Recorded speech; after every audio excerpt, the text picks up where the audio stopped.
The story of the Matsya. Matsya is to show how Lord Vishnu incarnated himself on this earth as a fish, only to save the universe from the demon Hayagriva and return the Vedas to Brahma.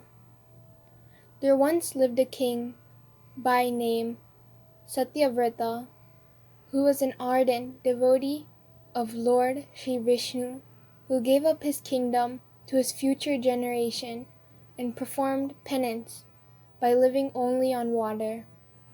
One day, as he was getting ready for his penance and having his holy dip in the water, a tiny fish came out of his kamandalam onto the palm of his hand. The king, who was soft-hearted, without causing any damage to the fish, let it go free in the river. But he was surprised to see the fish talking and asked him not to let it in the river, for there are big creatures to eat it up. Feeling pity on the fish, Satyavrata put it back into his kamandalam. The next day, Satyavrata was surprised to see that the fish has grown and was finding difficult in the kamandalam, so he transferred it into a bigger vessel. Then again, he found it growing bigger and bigger day by day, and then he had to transfer it to a lake.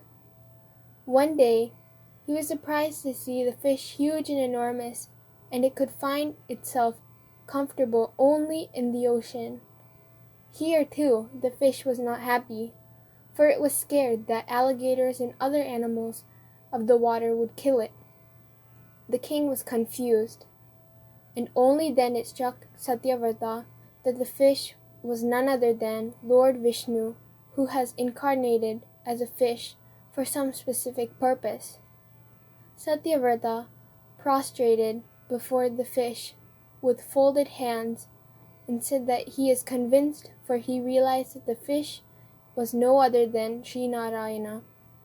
He also told that Lord Narayana comes down to the earth when the need arises, and to save the people and to enhance the welfare of his people. Now the Lord answered to him, saying that on the seventh day from that day, the earth will be uncontrollably drowned in the waters of Pralaya, and at that time a boat will come to rescue him. But before that, Satyavrata has to go and collect the herbs, plants, seeds, and trees, and all the different species of animals along with 7 rishis. And when the storm hits, he has to get into the boat along with all the things and the rishis. When the storm really gets very bad, Satyavrata has to tie the boat with Vasuki, the serpent, to the Lord's horn. Sri Narayana also warned, for it will be very dark everywhere. But still, the lights from the rishis will illuminate Satyavrata and the surroundings.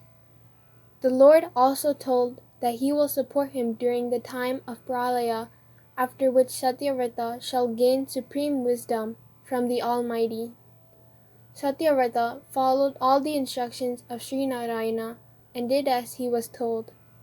Exactly on the 7th day, the storm and the flood started. The storm and the flood were so severe that there was water everywhere. The boundaries of the earth were all lost. The good king and the 7 sages sat in the boat in deep meditation, worshipping the Almighty to shed all the ignorance of the people when they worshipped Sri Narayana, and Satyavrata listened enraptured as the Divine Lord taught him the true nature of the self. And this is the story of the Matsya.